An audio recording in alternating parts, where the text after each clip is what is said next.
2 years ago, plus another couple of months, when we first started learning about COVID-19 and the effects it was going to have on our country, I called a friend of mine who was a doctor and a regular on our program once or twice a week, and asked Dr. Kevin Kavanaugh if he would be interested in doing a 30-minute segment every week for, we guessed 5-6 weeks. Then this thing going to be over. Well, it's been 2 years and 2 or 3 months now. Dr. Kavanaugh has been extremely loyal, does a lot of prep work for this show, has always been there except for an occasion that he had to either go see a doctor or had actually had cancer surgery. So we remember that time when he was scheduled for his surgery and couldn't get into the hospital because of COVID. They didn't have room for him, and then had to go back at a later date. But my whole point is Dr. Kevin Kavanaugh, who is a retired ENT from Somerset, Kentucky, and also founder of a national, becoming international organization called Health Watch USA, has just been a remarkable guest, and his dedication is just second to none. And the amount of money that he has made from us is zero. Dr. Kevin Kavanaugh, I can't even begin to tell you how much I appreciate you, sir. Well, thank you very much, Jack. I appreciate those comments. You're being way too kind. Needless to say, you've been there too, and have really, I think, been out front trying to give up-to-date, accurate information regarding this virus and pandemic. And so I thank you. Well, this is going to be your last program unless we lasso you back in, and I'm hoping we don't have to, but unless we lasso you back in, this will be your last Friday show, but you're going to continue to be with us on Monday mornings at your regular time at 7:40. We appreciate that too, because this thing, we ain't over this thing yet. We don't want people to get, the idea that, okay, we're past it all now, because we're not. But we want to sort of press on and try to get as back to normal as we can. Where are we? Let's see, cases are up over 100% in the United Kingdom. Did they back off too soon, in your opinion? Well, yes, they backed off completely. I think it was around February 21st, and 2 weeks later they started to spike. And that was with, they feel, the stealth Omicron, or the BA.2 variant. You're also starting to see large surges in Germany, Netherlands, Finland, and Switzerland.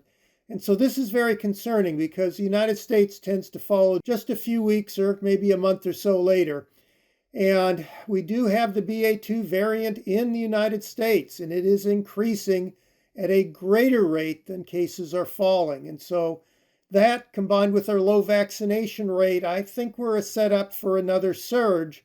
Hopefully it won't cause severe cases, but with our vaccination rates being low and our rates of people getting boosters are very low, it's hard to tell what's going to happen. I think it's a wild card. Do you really? Yes.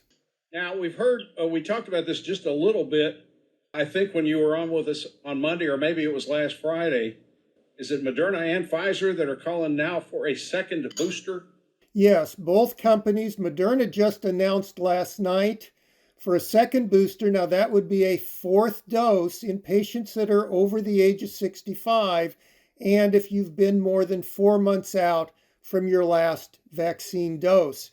So these vaccines are not lasting a very long time, and this is a problem with getting infections, sometimes symptomatic disease. These boosters and the vaccine gives you better protection for hospitalizations and deaths. But as you know, with the new data coming out on long-term heart disease, long-term cognition or mental problems, and even a recent one on diabetes, type 2 diabetes being more common in patients that have had COVID, you want to avoid this virus because long COVID tends to occur fairly commonly, 10 to 30% of patients, and a number of patients are having lasting problems. So we want to avoid getting infected. Of course, you also want to avoid getting in the hospital and also dying.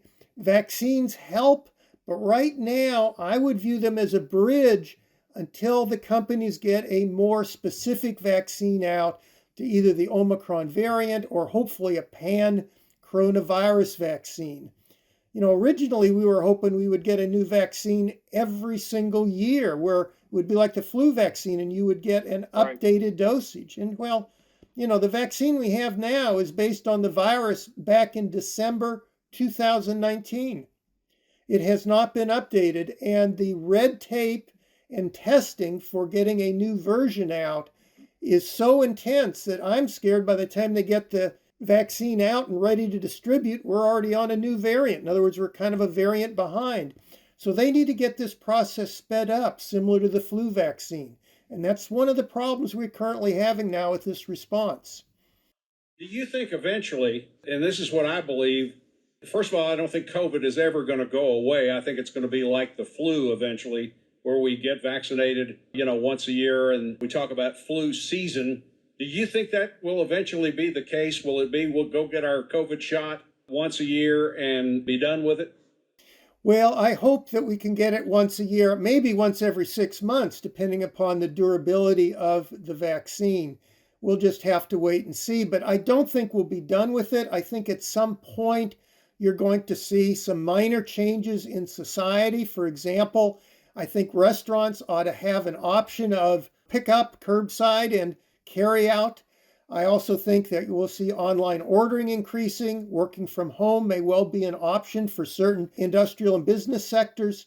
And so I think we're going to see some changes because this is still a virus that is very, very infectious. So even if, for example, its lethality and its disease impact comes down to that of the flu, if it's 20 times more infectious, and this stealth Omicron is thought to be as infectious as measles, so it easily falls within the 10 to 20 times more infectious range, you will have a tremendous amount of cases. And that's going to be a burden both on industry and people. So I think that we're going to have some changes in our lives. And it may be just making sure that businesses have better ventilation so that we can try to decrease the spread in the caseload. It doesn't mean making major changes, but we can't ignore the virus. Got a text here, Doctor, that says, thank you, Dr. Kavanaugh, for all the guidelines and help that you've been during COVID. We appreciate you very much. So there you go. Well, thank you, Jack. I appreciate it. How about the vaccines for kids? How are we doing in that regard? Well, not too well. The vaccine for the younger kids doesn't appear to be very durable. In other words, it's safe, but it's not preventing infections in the extremely young children. And of course, in that age group, 5 to 12, even though the infections aren't as dangerous to the child, they tend to spread it to their caregivers. In other words, secondary infections. And you want to have a vaccine that is more robust in preventing infections. It does prevent them some. It's good to get the vaccine, but it's not a for sure panacea as far as preventing spread from schools to caregivers. For the very young children, they have not come up with a dosage yet that gives them durable immunity. And they're still working on that. That would be below the age of 5. And so I think that's going to be out of ways. Again, vaccines usually take many years to develop. We were very lucky to get one that was effective for adults within less than a year's time. So for now, the vaccines need to be looked at as a layer of armor. They help, they decrease your chances, but you probably need to use other methods of mitigating, such as N95 masks, social distancing, etc., during times when we have peaks of the virus. And unfortunately, Jack, as I've said before, in eastern Kentucky, we are an outlier. Believe me, if you go to the CDC website and look at their COVID-19 map, and this is with their relaxed guidelines, the entire nation looks like it's green with the exception of eastern Kentucky, and there's blotches of red. And so that's disturbing. We have, I don't think, been keeping up with the rest of the nation. We tend to look at their good results, do less, and expect to get more, and that just doesn't work out. So we still need to have our guard up until we get these cases down, especially in eastern Kentucky. And one of the disturbing things is that when you look at the New York Times data, some of the counties have increasing rates. So again, we need to be a bit more careful in this area of the nation. Now, as far as deaths are concerned, instead of the official estimate of 5.9 million COVID-related deaths, there's another estimate that'll shake you up. Tell us about it. Well, and that has to do with excess deaths. And we've talked about this early on, is that this is usually the method that past pandemics are gauged as far as the virus's lethality. But they're now predicting that there were 18.2 million deaths through December 2021, and this is worldwide deaths. That is getting comparable to the Spanish flu. And of course, you can say, well, we have much greater population than back then. Well, yes, but back then, oxygen wasn't readily available. It was kind of an experimental treatment. They didn't have ventilation. They didn't even know what viruses were. So our healthcare is much, much better. And I think that's disconcerting. If you look how the United States is doing, we've had about 333 deaths per 100,000. We have not done well in confronting this pandemic here in the United States. And if you look at the vaccination data, we're not doing very well at all with that. We are still about 60th or greater in both vaccine dosages and in even getting the booster. So we're falling way behind, even some third world countries. We have a member of our organization from Peru, and initially when the pandemic started, he was very concerned that his country was not getting the vaccines, that they were just being given out in the United States and the rich countries, and his country was being left out. Well, currently, Peru has a 2-dose vaccination rate of 77% and a booster rate of 33%. Our rates are 65% for the 2-dose and only 29% for the 3-dose.